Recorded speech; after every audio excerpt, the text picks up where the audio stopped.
On a toujours le concours blanc numéro 1, quelques éléments sur l'exercice 3.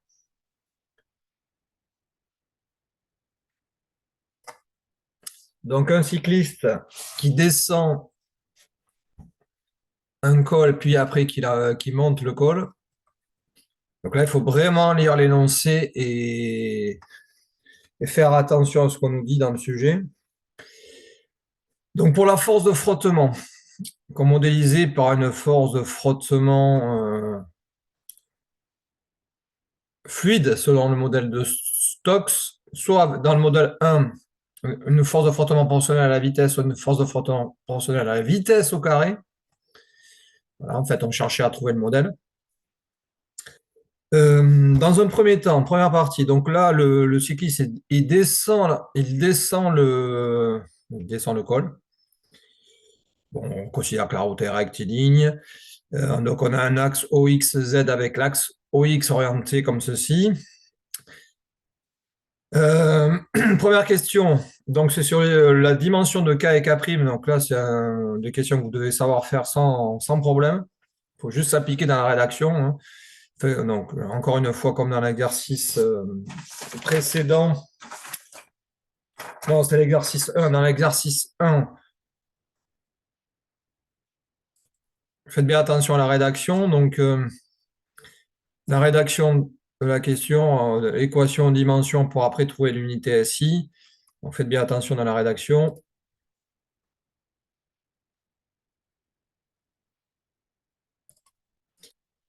Ensuite, bilan des forces dans le cas où il est en descente. Donc, dans le cas où il est en descente en roue libre, il ne pédale pas, donc il n'y a pas de force. Il n'y a pas la force qui s'applique sur les pédales. Donc là, il y a juste le poids, la réaction normale, la force de frottement de l'air. Sous-entendu, on néglige les forces de frottement avec le sol. C'est ce qui est sous-entendu. Donc, vous appliquez le principe fondamental de la dynamique, vous avez la relation vectorielle que vous projetez sur l'axe des X qui est orienté comme ceci. Donc là, ici, vous avez un plus. Donc, plus mg sinus θ, faites attention parce qu'on n'a pas le poids à l'axe des X. Il est incliné par rapport à l'horizontale, hein. Donc là, on retrouve θ. Voilà. Donc ici, plus mg c'est θ, moins kv dans le modèle 1 qui est le sens contraire à l'axe des X, et max. Je vous engage à mettre ax et pas a systématiquement. Alors ici, là, la rédaction est... On aurait pu faire quelque chose d'un peu plus complet. Ici, ax, c'est vx point, qui égale v point. Parce que vu le sens du mouvement, comme ça, v et vx, c'est la même chose. D'où la première équation différentielle. Donc attention, là, vous ne pouvez pas, à partir de là, qu'est-ce que vous dites? Mais AX, comme dans le cas de la chute libre, comme dans le cas de l'exercice 2, AX, j'isole et j'intègre et je trouve que ça va faire G sinus θ moins KV sur M fois T. En considérant que ce que je viens d'entourer là, c'est constant. Non. V dépend du temps. Donc on ne peut pas raisonner comme dans la chute libre de l'exercice 1 et comme dans le cas de l'exercice 2, glissement de l'insecte dans l'entonnoir de sable. Parce que là, l'accélération n'est pas constante. On a une équation différentielle. Je ne sais pas si vous voyez la différence. Donc, on ne peut pas toujours raisonner comme dans le cas d'une chute libre, accélération constante. Si on fait le même traitement pour le modèle 2, on obtient une équation différentielle qui ressemble avec un V carré à la place du V puissance 1 ici. Bon, comme je vous l'ai expliqué dans l'exercice 1, le plus simple pour trouver la vitesse limite, c'est de dire quand la vitesse limite est atteinte, mais la vitesse du cycliste est constante. Donc l'accélération est nulle. Donc V point vaut 0. Donc dans le modèle 1, si la vitesse atteint la vitesse limite, l'accélération est nulle, puisque la vitesse limite est constante. Et là, vous avez directement la vitesse limite. Pareil dans le cas du modèle 2. Voilà. ça ne sert à rien de trouver les solutions de l'équation différentielle dans le modèle 1, dans le modèle 2, parce que déjà, on ne le demande pas, donc on perd du temps. OK? Et surtout, les solutions dans le cas du modèle 2, on ne les connaît, enfin, vous ne savez pas résoudre cette équation différentielle, parce que là, il y a un V carré. Donc, la première, on sait la résoudre éventuellement, mais on ne le fait pas parce qu'ici, on perd du temps. Et dans le modèle 2, on sait pas trop, on connaît pas les solutions. V point plus une constante V carré, si vous regardez dans le tableau, c'est pas dans le tableau des solutions qu'on doit connaître par cœur. Alors, question 5, choisir le modèle. Bon, certains m'ont fait des réponses cohérentes, ils me disent que la dispersion des valeurs, alors si on revient à l'énoncé là, on fait varier la masse du cycliste et on regarde la vitesse, on regarde si ça change quelque chose pour K, K ou K'.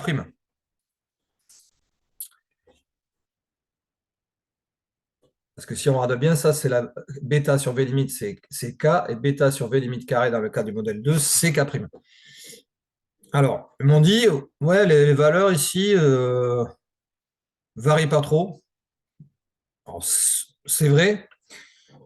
Donc, là, j'ai mis des points parce que la réponse est cohérente, mais elle n'est pas assez précise dans le traitement statistique. Voilà, ce qu'il fallait répondre, c'est ce qui a marqué dans la correction. Voilà. Donc, en fait, pour savoir si les valeurs sont dispersées autour de la moyenne, il faut regarder l'écart type. Donc, modèle 1, on calcule l'écart type à la calculatrice. Modèle 2, pareil. Mais en fait, ça ne suffit pas de juste comparer l'écart type. Parce que la valeur moyenne n'est pas la même. Donc, on calcule l'écart type relatif, c'est-à-dire on fait l'écart type, j'appelle petit sigma, sur la moyenne, j'appelle x bar pour donner des notations mathématiques. Donc, en fait, je ne peux pas juste comparer l'écart type 1 avec l'écart type 2 du modèle 2, parce que les valeurs moyennes ne sont pas les mêmes. Donc ça, vous avez dû faire ça en BTS ou en DUT. Mais pour comparer les deux résultats, les deux séries de résultats, en faisant un truc très simple, hein, sans faire un traitement, sans faire un traitement statistique poussé, c'est-à-dire un modèle statistique quelconque, mais on fait juste l'écart type sur la moyenne, l'écart type sur la moyenne modèle 1, fois 100, ça me donne une valeur en pourcentage. Et pareil pour le modèle 2, l'écart type sur la moyenne, fois 100. Voilà, et on compare quel est l'écart type relatif le plus petit. Ce n'est pas un écart relatif, hein. C'est un écart relatif, un écart type relatif. Donc je fais l'écart type sur la moyenne. Bon, en gros, en fait, faire tout ça pour dire que les valeurs qui sont le moins dispersées, c'est celles du modèle 2. Voilà, les valeurs qui sont le moins dispersées sont celles du modèle 2. Vous allez me dire, ça se voyait là une nue. Oui, mais là, on a un argument mathématique précis pour appuyer ce qu'on dit. Sinon, on se contente de dire oui, j'ai l'impression que les valeurs varient peu. Il faut un argument mathématique. Question 6 et 7. Alors là, attention, c'est là où certains n'ont pas bien lu le sujet et ont été trop vite. Le cycliste effectue l'ascension de la pente du col. Donc là, la première partie, c'était roue libre en descente. Et là, c'était l'ascension. Donc, il faut reprendre. Alors, donc là, on va dans ce sens-là, hein. On va dans ce sens-là. Donc, du coup, on reprend le principe fondamental de la dynamique et on projette. Et on fait attention parce que dans la projection de la question 2, la projection du point, on avait plus mg sinus θ. Et là, on a moins mg sinus θ parce que l'axe des x qu'on a choisi maintenant vers le haut, et la projection du poids, elle est négative. C'est normal, il monte. Dans la question 2, le poids favorisait la descente. Et dans la question 6, le poids défavorise la montée. D'où le moins. La force de frottement défavorise la montée. Donc là, en fait, on nous dit qu'on choisit le modèle le modèle 2, puisqu'on nous dit de prendre K'. Donc, moins la force de frottement s'oppose au mouvement, plus pour la force de pousser sur les pédales. Voilà. Et MAX, toujours le AX. Alors, comment on s'en sort de ça? Eh bien, on nous dit, alors là, on est sympa avec nous, on nous dit que le mouvement est rectiligne uniforme. Donc, il monte avec une vitesse rectiligne constante. Donc, on se passe dans une situation vraiment particulière.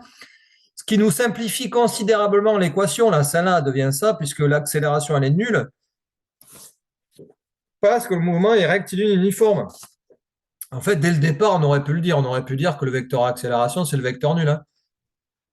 Alors, on sait qu'il y a deux situations où le vecteur accélération vaut le vecteur nul. C'est si il est immobile, si le mouvement est rectiligne uniforme. Rectiligne et uniforme, hein. S'il est circulaire, l'accélération n'est pas nulle, hein.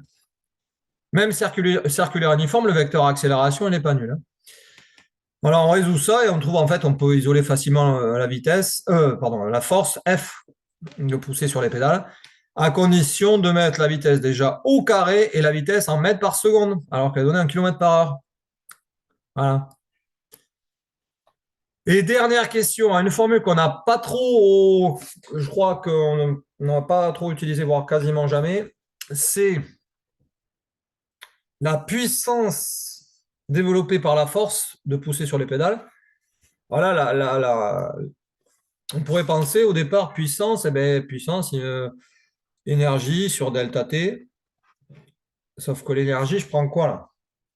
Bon, là, ça nous amène à un raisonnement plus compliqué. Donc là, la bonne idée, c'est de prendre la définition de la puissance d'une force, c'est F scalaire vecteur vitesse.